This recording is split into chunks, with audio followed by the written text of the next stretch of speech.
"A fox got in amongst the hens last night and ravished our best layer," remarked Miss Lanyon. "A great-grandmother tool.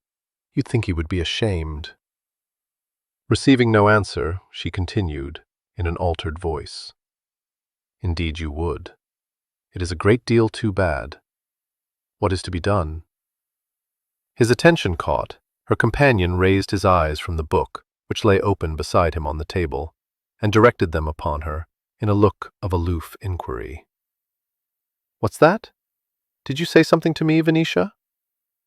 "Yes, love," responded his sister cheerfully. "But it wasn't of the least consequence, and in any event, I answered for you. You would be astonished, I dare say, if you knew what interesting conversations I enjoy with myself." "I was reading." "So you were, and have let your coffee grow cold, besides abandoning that slice of bread and butter. Do eat it up. I'm persuaded I ought not to permit you to read at table." "Oh, the breakfast table," he said disparagingly. "Try if you can stop me." "I can't, of course." "What is it?" she returned, glancing at the volume. "Ah, Greek. Some improving tale, I don't doubt." "The Medea," he said repressively. "Porson's edition, which Mr. Apperset lent to me." "I know. She was the delightful creature who cut up her brother and cast the pieces in her papa's way, wasn't she? I dare say perfectly amiable when one came to know her." He hunched an impatient shoulder and replied contemptuously, "You don't understand, and it's a waste of time to try to make you." Her eyes twinkled at him. "But I promise you I do." "Yes, and sympathize with her, besides wishing I had her resolution. Though I think I should rather have buried your remains tidily in the garden, my dear." This sally drew a grin from him, but he merely said, before turning back to his book, that to order her to do so would certainly have been all the heed their parent would have paid. Inured to his habits, his sister made no further attempt to engage his attention. The slice of bread and butter, which was all the food he would accept that morning, lay half-eaten on his plate, but to expostulate would be a waste of time, and to venture on an enquiry about the state of his health would serve only to set up his hackles. He was a thin boy, rather undersized, by no means ill-looking, but with a countenance sharpened and lined beyond his years. A stranger would have found these hard to compute, his body's immaturity being oddly belied by his face and his manners. In point of fact, he had not long entered on his 17th year, but physical suffering had dug the lines in his face, and association with none but his seniors, coupled with an intellect at once scholarly and powerful, had made him precocious. A disease of the hip joint had kept him away from Eton, where his brother Conway, his senior by 6 years, had been educated, and this, or, as his sister sometimes thought, the various treatments to which he had been subjected, had resulted in a shortening of one leg. When he walked, it was with a pronounced and ugly limp, and although the disease was said to have been arrested, the joint still pained him in inclement weather, or when he had overexerted himself. Such sports as his brother delighted in were denied him, but he was a gallant rider and a fair shot, and only he knew, and Venetia guessed, how bitterly he loathed his infirmity. A boyhood of enforced physical inertia had strengthened a natural turn for scholarship. By the time he was 14, if he had not outstripped his tutor in learning, he had done so in understanding, and it was recognized by that worthy man that more advanced coaching than he felt himself able to supply was needed. Fortunately, the means of obtaining it were at hand. The incumbent of the parish was a notable scholar, and had for long observed with a sort of wistful delight Aubrey Lanyon's progress. He offered to prepare the boy for Cambridge. Sir Francis Lanyon, relieved to be spared the necessity of admitting a new tutor into his household, acquiesced in the arrangement, and Aubrey, by that time able to bestride a horse, thereafter spent the better part of his days at the parsonage, poring over texts in the Reverend Julius Apperset's dim bookroom, eagerly absorbing his gentle preceptor's wide lore, and filling him with an ever-increasing belief in his ability to excel. He was entered already at Trinity College, where he would be admitted at Michaelmas in the following year. And Mr. Aperset had little doubt that, young though he would still be, he would very soon be elected a scholar. Neither his sister nor his elder brother cherished doubts on this head.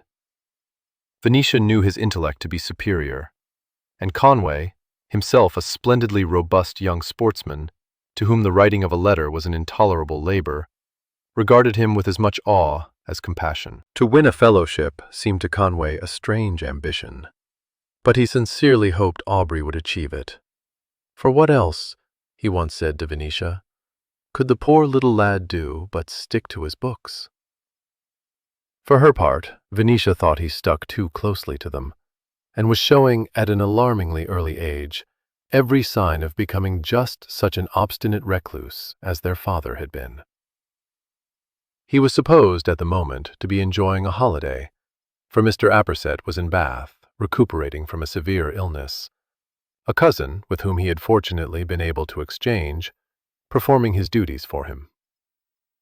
Any other boy would have thrust his books onto a shelf and equipped himself instead with his rod. Aubrey brought books even to the breakfast table, and let his coffee grow cold while he sat propping his broad, delicate brow on his hand, his eyes bent on the printed page, his brain so much concentrated on what he read that one might speak his name a dozen times and still win no response. It did not occur to him that such absorption made him a poor companion. It occurred forcibly to Venetia, but since she had long since recognized that he was quite as selfish as his father or his brother, she was able to accept his odd ways with perfect equanimity, and to go on holding him in affection without suffering any of the pangs of disillusionment. She was 9 years his senior, the eldest of the 3 surviving children of a Yorkshire landowner of long lineage, comfortable fortune, and eccentric habits.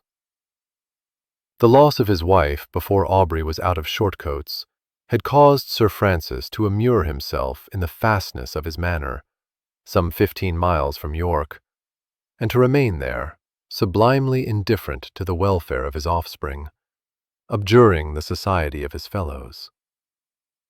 Venetia could only suppose that the trend of his nature must always have been towards solitude, for she was quite unable to believe that such extravagant conduct had arisen from a broken heart. Sir Francis had been a man of rigid pride, but never one of sensibility, and that his marriage had been one of unmixed bliss was an amiable fiction his clear-sighted daughter was quite unable to believe. Her memories of her mother were vague, but they included the echoes of bitter quarrels, slammed doors, and painful fits of hysteria. She could remember being admitted to her mother's scented bedchamber to see her dressed for a ball at Castle Howard.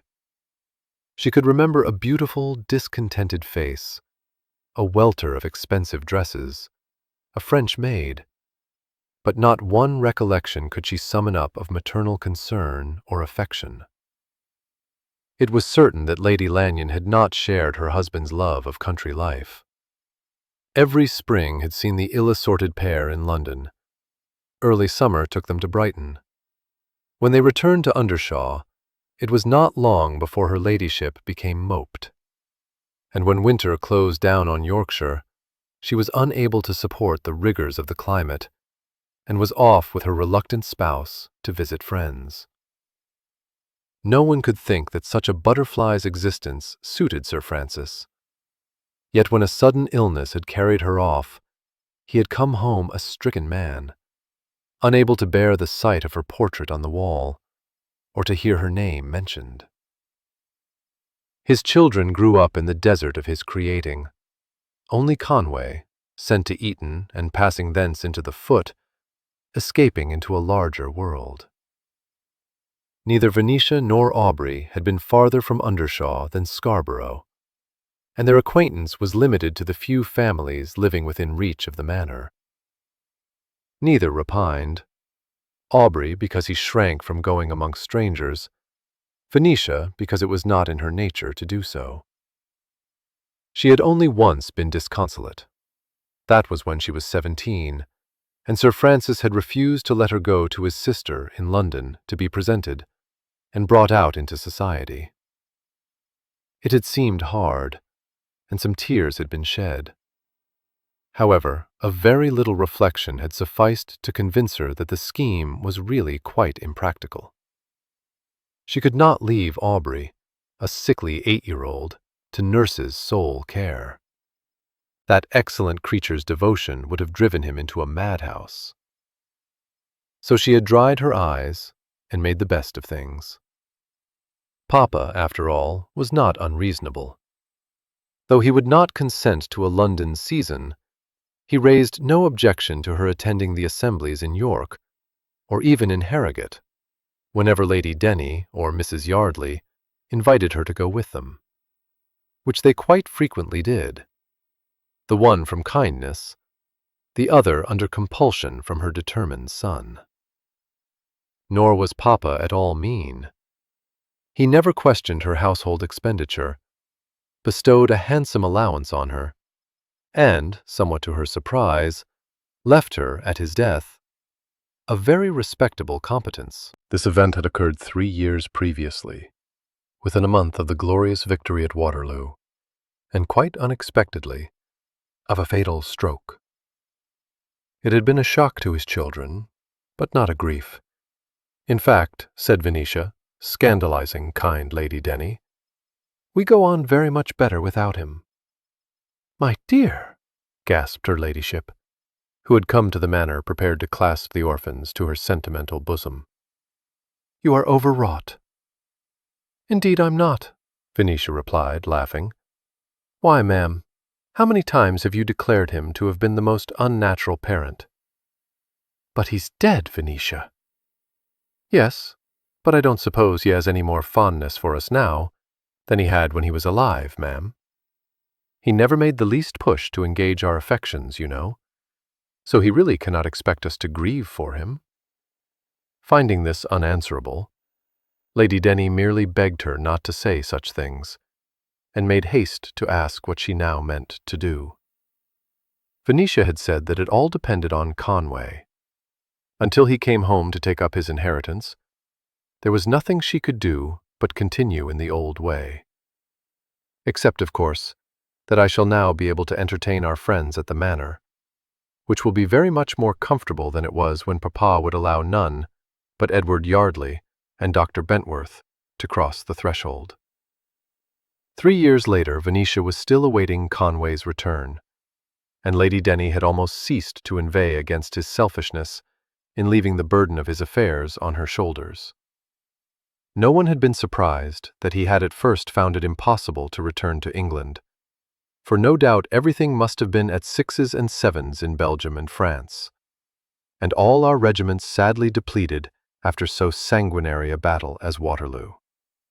But as the months slid by, and all the news that was to be had of Conway came in a brief scrawl to his sister, assuring her that he had every confidence in her ability to do just as she ought at Undershaw, and would write to her again when he had more time to devote to the task.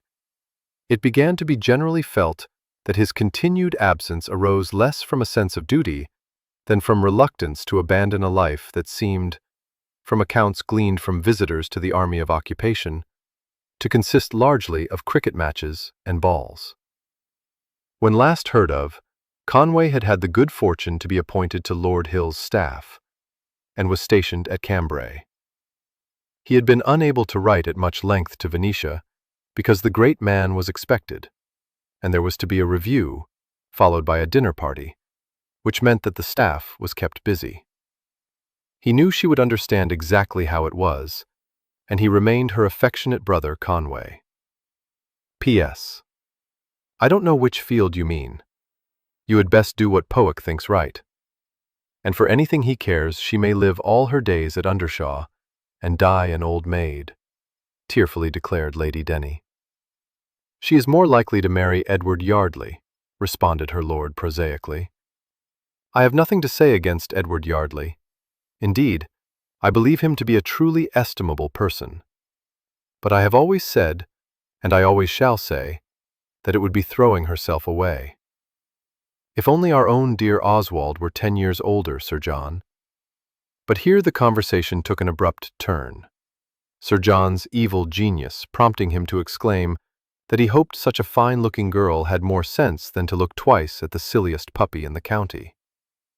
As he added a rider to the effect that it was high time his wife stopped encouraging Oswald to make a cake of himself with his play-acting ways, Venetia was forgotten in a pretty spirited interchange of conflicting opinions. None would have denied that Venetia was a fine-looking girl.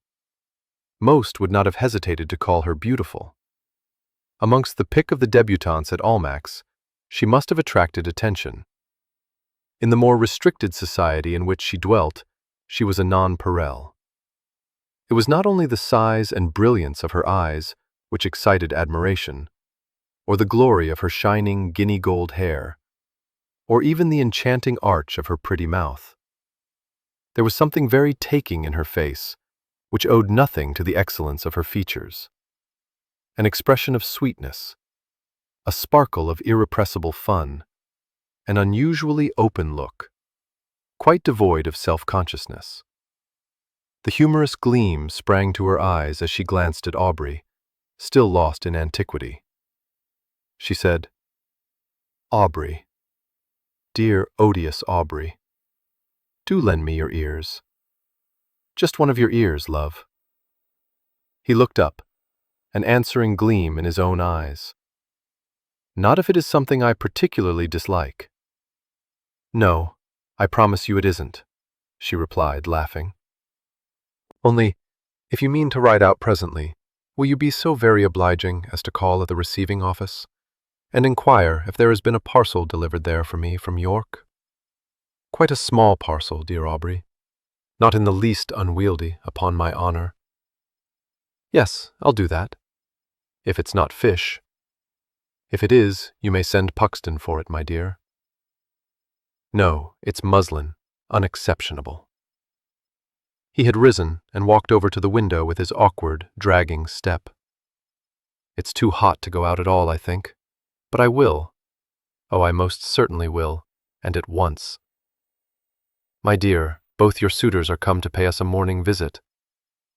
"Oh, no," exclaimed Venetia imploringly. "Not again." Riding up the avenue, he assured her. "Oswald is looking as sulky as a bear, too." "Now, Aubrey, pray don't say so. It is his gloomy look.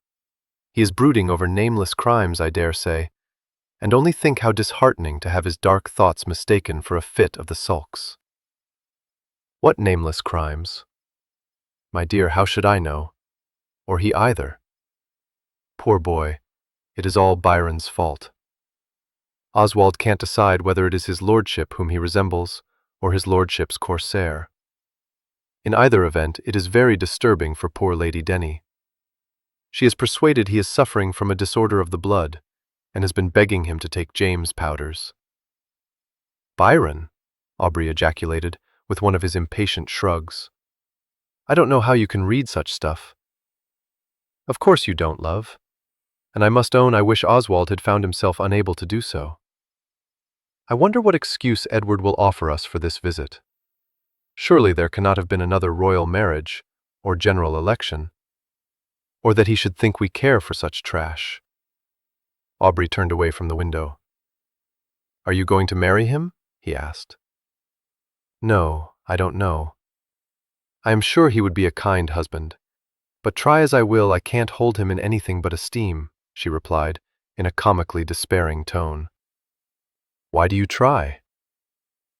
"Well, I must marry someone, you know. Conway will certainly do so, and then what is to become of me? It wouldn't suit me to continue living here, dwindling into an ant, and I dare say it wouldn't suit my unknown sister either. Oh, you may live with me. I shan't be married, and I shouldn't at all object to it. You never trouble me." Her eyes danced, but she assured him gravely that she was very much obliged to him. "You would like it better than to be married to Edward." "Poor Edward. Do you dislike him so much?" He replied with a twisted smile. "I never forget, when he's with us, that I'm a cripple, my dear." A voice was heard to say, beyond the door, In the breakfast parlor, are they? Oh, you need not announce me. I know my way, Aubrey added, and I dislike his knowing his way. So do I, indeed. There is no escape, she agreed, turning to greet the visitors. Two gentlemen of marked dissimilarity came into the room. The elder, a solid-looking man in his 30th year, leading the way, as one who did not doubt his welcome. The younger, a youth of 19, with a want of assurance imperfectly concealed by a slight, nonchalant swagger. "Good morning, Venetia." "Well, Aubrey," said Mr. Edward Yardley, shaking hands. "What a pair of slug-a-beds, to be sure. I was afraid I shouldn't find you in on such a day, but came on the chance that Aubrey might care to try his luck with the carp in my lake. What do you say, Aubrey? You may fish from the boat, you know, and not suffer any fatigue." "Thank you, but I shouldn't expect to get a rise in such weather." "It would do you good, however, and you may drive your gig to within only a few yards of the lake, you know." It was kindly said, but there was a suggestion of gritted teeth in Aubrey's reiterated refusal. Mr. Yardley noticed this, and supposed compassionately that his hip was paining him. Meanwhile, young Mr. Denny was informing his hostess, rather more impressively than the occasion seemed to warrant, that he had come to see her. He added, in a low, vibrant voice, that he could not keep away. He then scowled at Aubrey, who was looking at him with derision in his eyes, and relapsed into blushful silence. He was nearly 3 years older than Aubrey, and had seen much more of the world, but Aubrey could always put him out of countenance, as much by his dispassionate gaze as by the use of his adder's tongue. He could not be at ease in the boy's presence, for besides being no match for him in a battle of wits, he had a healthy young animal's dislike of physical deformity, and considered, moreover, that Aubrey traded on this in a very shabby way. But for that halting left leg, he could have been speedily taught what civility was due to his elders. "He knows himself to be safe from me," thought Oswald, and curled his lip. Upon being invited to sit down, he had assumed a careless pose upon a small sofa. He now found that his fellow guest was steadfastly regarding him, and with unmistakable reprobation, and he was at once torn between hope that he presented a romantic figure and fear that he had a trifle overdone the nonchalant attitude. He sat up, and Edward Yardley transferred his gaze to Venetia's face.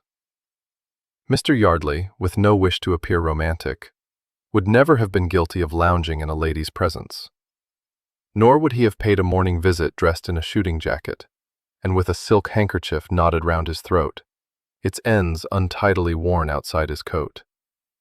He was dressed with neatness and propriety in a sober riding coat and buckskins, and so far from training a lock of hair to droop over one brow, he wore his hair rather closer cropped than was fashionable.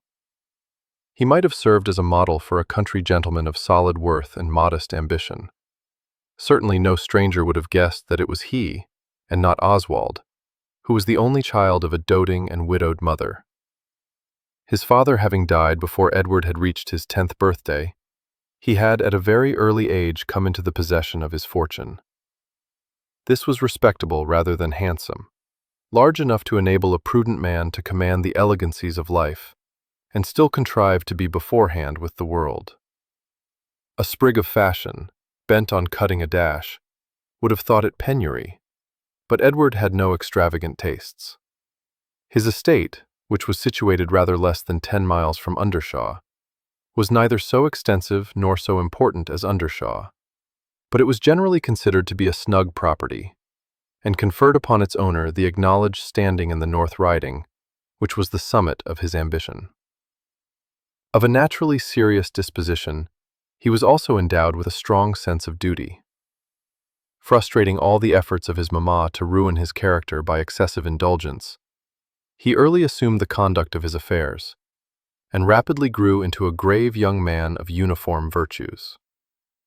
If he had neither liveliness nor wit, he had a great deal of common sense. And if his masterful nature made him rather too autocratic in his household, his firm rule over his mamma and his dependents was always actuated by a sincere belief in his ability to decide what would be best for them to do on all occasions. Venetia, feeling that it behooved her to atone for Aubrey's scant civility, said, "How kind in you to have thought of Aubrey. But you shouldn't have put yourself to so much trouble. I dare say you must have 1,000 things to do." "Not quite 1,000, he responded, smiling. "Not even 100, though in general I am pretty busy, I own. But you must not suppose me to be neglecting any urgent duty. I hope I needn't charge myself with that. What was pressing I was able to attend to when you, ill wager, were still asleep. With a little management, one can always find time, you know. I have another reason for coming to see you, too. I've brought you my copy of Tuesday's Morning Post, which I believe you will be glad to have. I have marked the passage. You will see that it is concerned with the Army of Occupation. It seems certain that the feeling of the French against our soldiers continuing there is growing very strong. One cannot wonder at it, though when one remembers, however, that is of less interest to you than the prospect of welcoming Conway home. I believe you may have him with you before the year is out." Venetia took the newspaper, thanking him in a voice that quivered on the edge of laughter, and taking care not to meet Aubrey's eye. Ever since Edward had discovered that the Lanyons were dependent for news on the weekly Liverpool Mercury, he had made the sharing with them of his own London daily paper an excuse for his frequent visits to Undershaw. He had begun by coming only when some startling piece of intelligence, such as the death of the old King of Sweden and the election to the throne of Marshal Bernadotte, was announced. And during the spring months, the journals served him nobly, with a spate of royal marriages. First, there had been the really astonishing news that the Princess Elizabeth, though somewhat stricken in years, was betrothed to the Prince of Hesse-Homburg. And hardly had the descriptions of her bridal raiment and the panegyrics on her skill as an artist ceased, than no fewer than 3 of her middle-aged brothers followed her example. That, of course, was because the heiress of England, poor Princess Charlotte, had lately died in childbed, and her infant with her. Even Edward owned that it was diverting, for 2 of the royal dukes were over 50 and looked it. And everyone knew that the eldest of the 3 was the father of a large family of hopeful bastards. But since Clarence's nuptials, in July, Edward had been hard put to it to discover any item in the journals which was at all likely to interest the Lanyons, and had been obliged more than once to fall back on reports that the Queen's health was giving the royal physicians cause for despondency, or that dissension had reared its head amongst the Whigs over Tierney's continued leadership of the party. Not the most confirmed optimist could have supposed that the Lanyons would be interested in such rumors as these, but it was reasonable to expect them to hail the prospect of Conway's homecoming as news of real value. But Venetia only said that she would believe that Conway had sold out when she saw him walk in at the door, and Aubrey, after giving the matter frowning consideration, added on a regrettably optimistic note that there was no need to despair, since Conway would probably find another excuse for remaining in the army. "I should," said Oswald.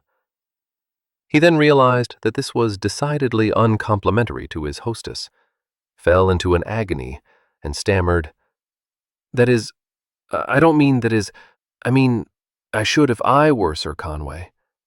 Hell find it so devilish slow here." "One does when one has seen the world." "You find it slow after a trip to the West Indies, don't you?" said Aubrey. That drew a laugh from Edward, and Oswald, who had meant to ignore Aubrey's malice, said with unnecessary emphasis, "I've seen more of the world than you have, at all events. You've no notion. You'd be amazed if I told you how different it all is in Jamaica." "Yes, we were," agreed Aubrey, beginning to pull himself up from his chair. Edward, with the solicitude so little appreciated, at once went to his assistance. Unable to shake off the sustaining grip on his elbow, Aubrey submitted to it, but his "thank you" was icily uttered, and he made no attempt to stir from where he was standing until Edward removed his hand. He then smoothed his sleeve and said, addressing himself to his sister, "I'll be off to collect that package, my dear. I wish you will write to Taplow, when you have a moment to yourself, and desire him to send us one of the London daily journals in future. I think we ought to have one, don't you?" "No need for that," said Edward. "I promise you I am only too happy to share mine with you."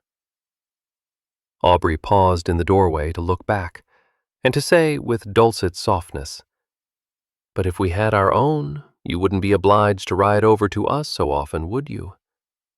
"If I had known you wished for it, I would have ridden over every day, with my father's copy," said Oswald earnestly. "Nonsense," said Edward, annoyed by this as he had not been by Aubrey's overt ill will. "I fancy Sir John might have something to say to that scheme. Venetia knows she can depend on me." This snubbing remark goaded Oswald into saying that Venetia could depend on him for the performance of far more dangerous services than the delivery of a newspaper. At least, that was the gist of what he meant to say. But the speech, which had sounded well enough in imagination, underwent an unhappy transformation when uttered. It became hopelessly involved, sounded lame even to its author, and petered out under the tolerant scorn in Edward's eye. A diversion was just then created by the Lanyons' old nurse, who came into the room looking for Venetia. Finding that Mr. Yardley, of whom she approved, was with her young mistress, she at once begged pardon, said that her business could wait, and withdrew again. But Venetia, preferring a domestic interlude, even if she were obliged to inspect worn sheets or listen to complaints of the younger servant's idleness, to the company of her ill-assorted admirers, rose to her feet, and in the kindest possible way dismissed them, saying that she would find herself in disgrace with nurse if she kept her waiting.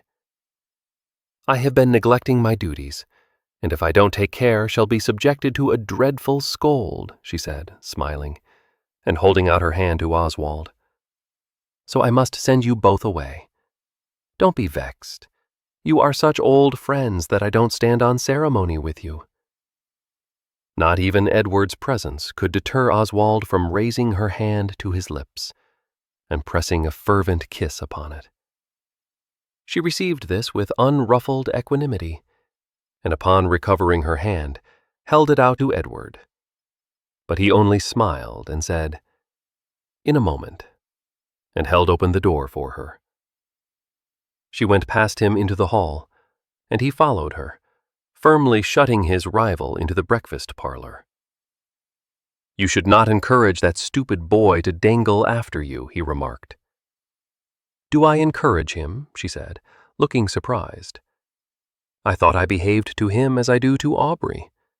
That's how I regard him, except," she added thoughtfully, "that Aubrey doesn't want for sense, and seems much older than poor Oswald."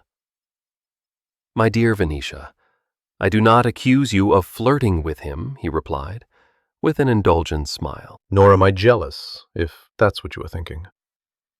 "Well, it isn't," she said. "You have no reason to be jealous, and no right either, you know." "Certainly no reason. As for right, we are agreed, are we not? That it would be improper to say more on that head until Conway comes home. You may guess with what interest I perused that column in the newspaper." This was said with an arch look which provoked her to exclaim, "Edward, pray don't refine too much upon Conway's homecoming. You've fallen into a way of speaking of it as if that would make me ready to fall into your arms, and I wish you will not. I hope, indeed, I am quite sure that I have never expressed myself in such terms," he responded gravely. "No, never," she agreed, a mischievous smile hovering round her lips. "Edward, Dodo, ask yourself, before I become so bored with Conway that I shall be ready to snap at any offer, if you really wish to marry me, for I don't think you do." He looked taken aback, even rather shocked, but after a moment he smiled and said, "I know your love of funning. You are always diverting, and if your sportiveness leads you now and then to say some odd things, I fancy I am too well acquainted with you to believe you mean them. Edward, pray make at least a push to disabuse your mind of illusion. begged Venetia earnestly. You can't know me in the least, if that's what you think. And what a dreadful shock it will be to you when you discover that I do mean the odd things I say. He replied playfully, yet with no diminution of his confidence. Perhaps I know you better than you know yourself. It is a trick you've caught from Aubrey. You do not in general go beyond the line of what is pleasing, but when you talk of Conway, it is as if you did not hold him in affection. No, I don't, she said frankly. Venetia, think what you are saying. But it is perfectly true, she insisted. Oh, don't look so shocked. I don't dislike him, though I dare say I may, if I am obliged to be with him a great deal. For besides not caring a straw for anyone's comfort but his own, he is quite dismally commonplace. You should not say so, he replied repressively. If you talk of your brother with so little moderation, it is not to be wondered at that Aubrey shouldn't scruple to speak of his homecoming as he did just now. My dear Edward, a moment since you said that I had caught the trick from him, she rallied him. His countenance did not relax, and she added, in some amusement, The truth is, if you would but realize it, that we haven't any tricks. We only say what we think. And I must own that it is astonishing how often we have the same thoughts.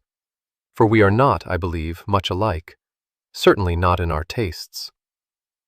He was silent for a minute, and then said, It is allowable for you to feel a little resentment, perhaps. I have felt it for you.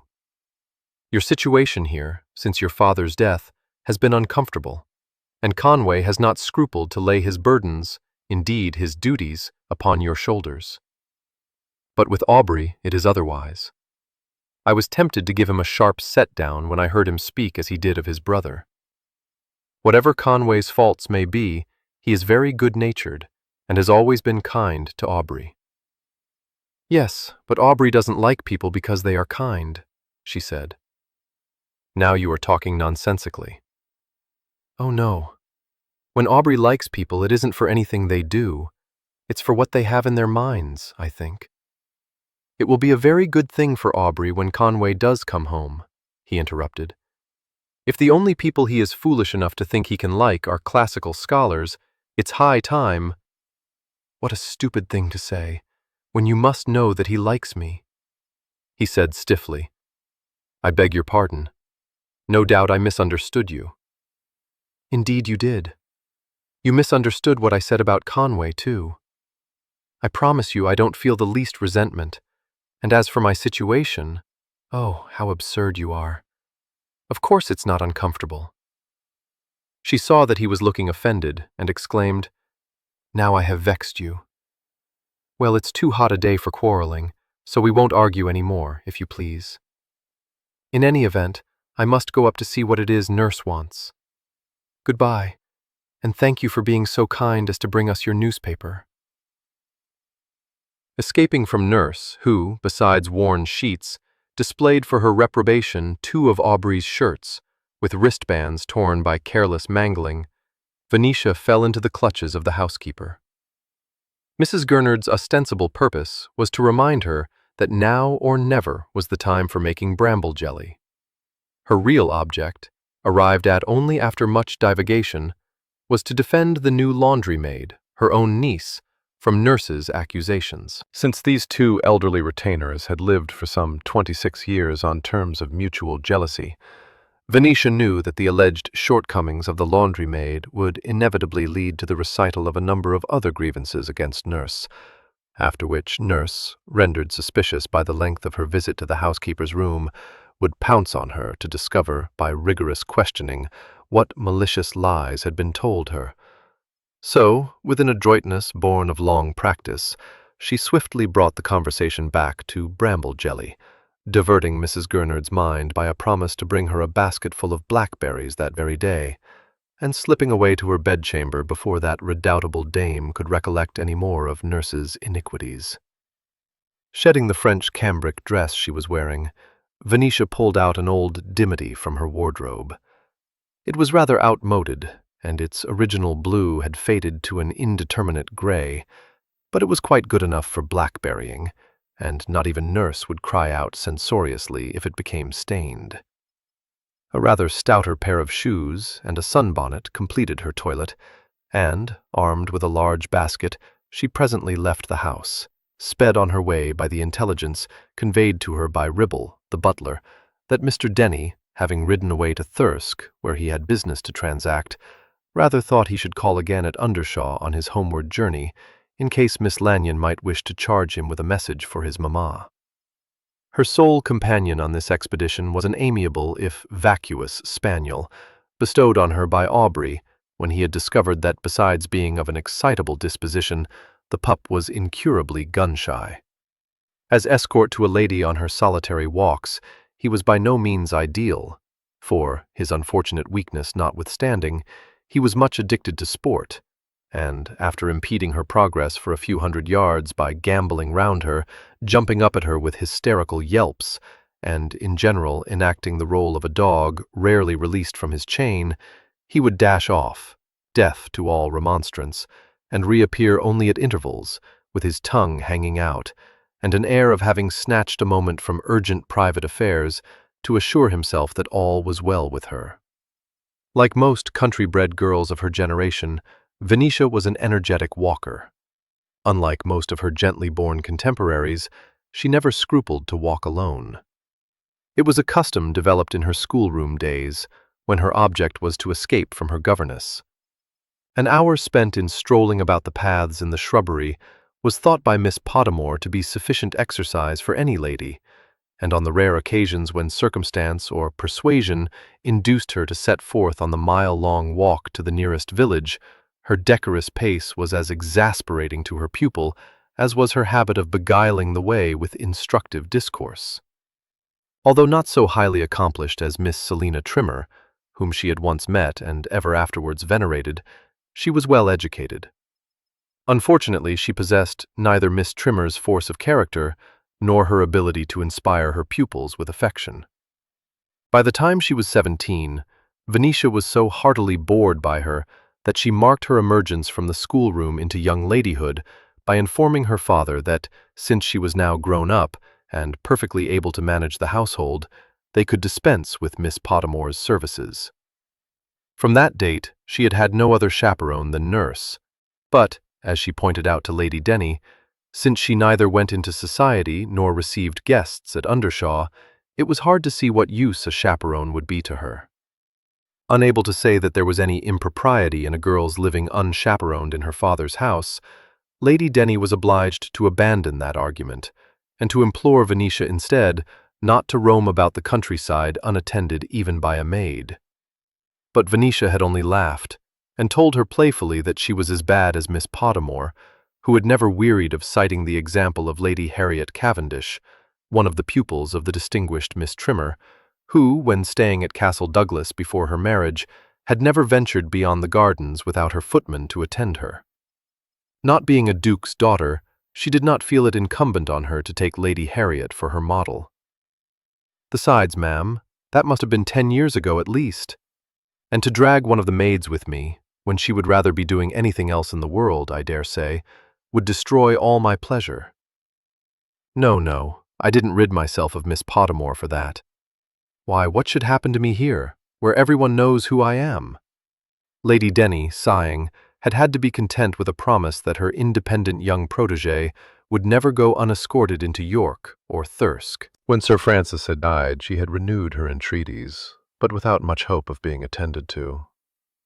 It distressed her that Venetia should say she had outgrown her girlhood, but she could not deny it.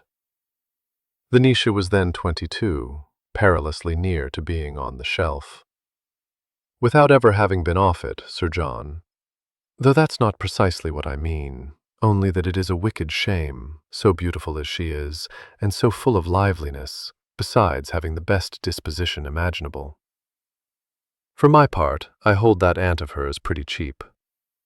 She never made a real push to persuade Sir Francis to let Venetia go to London for a season when the poor child first came out, and if she has urged her to go now that he's dead, I have heard nothing of it.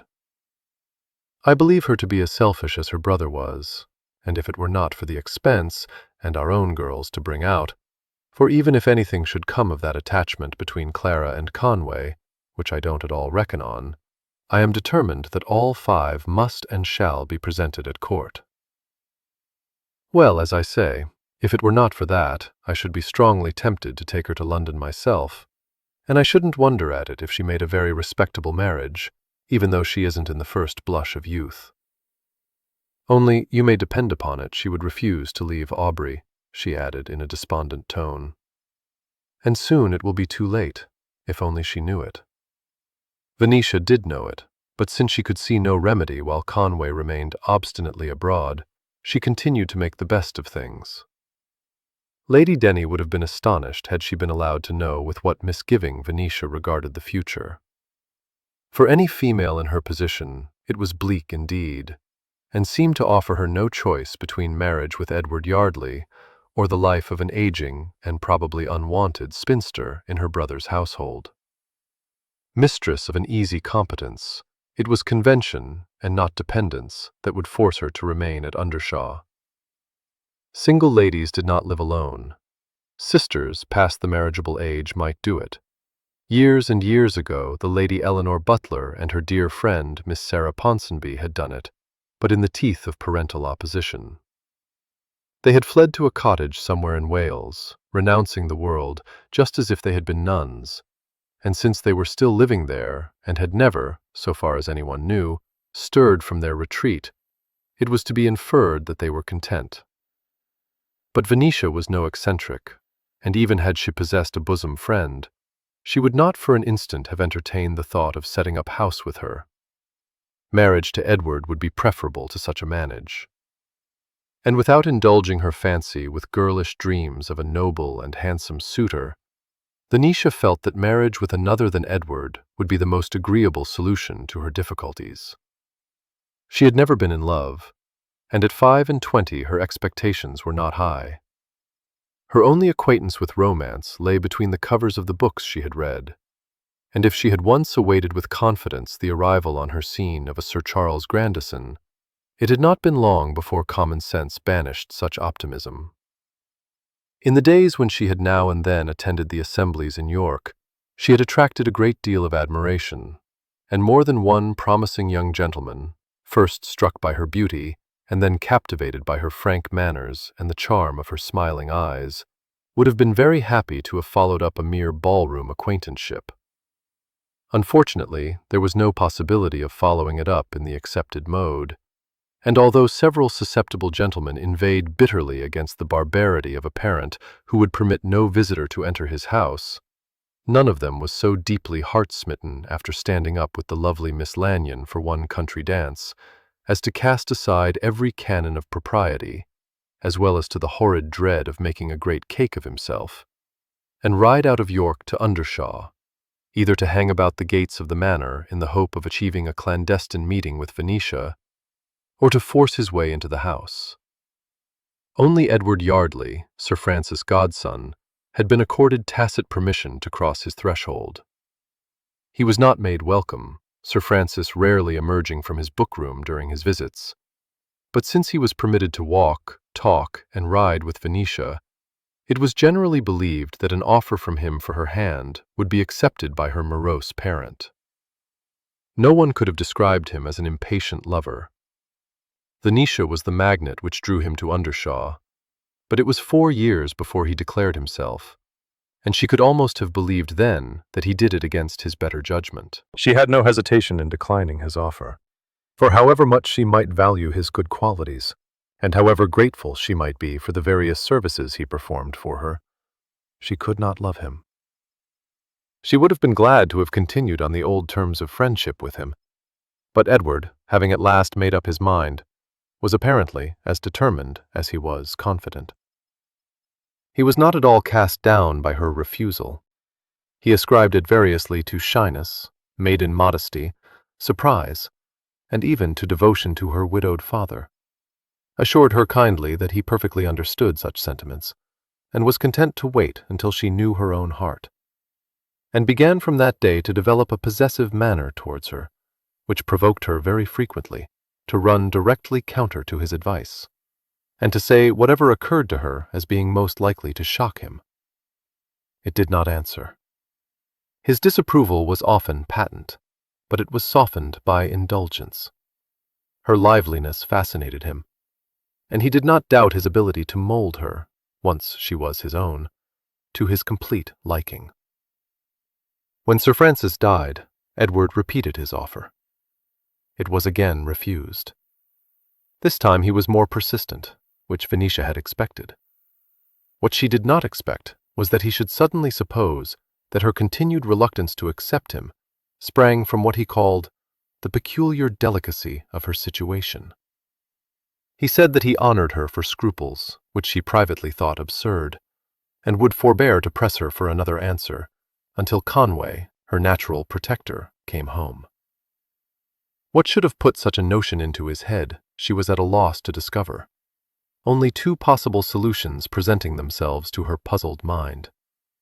The first, that while he was strongly attracted to her, he was by no means convinced that as his wife she would add to his comfort.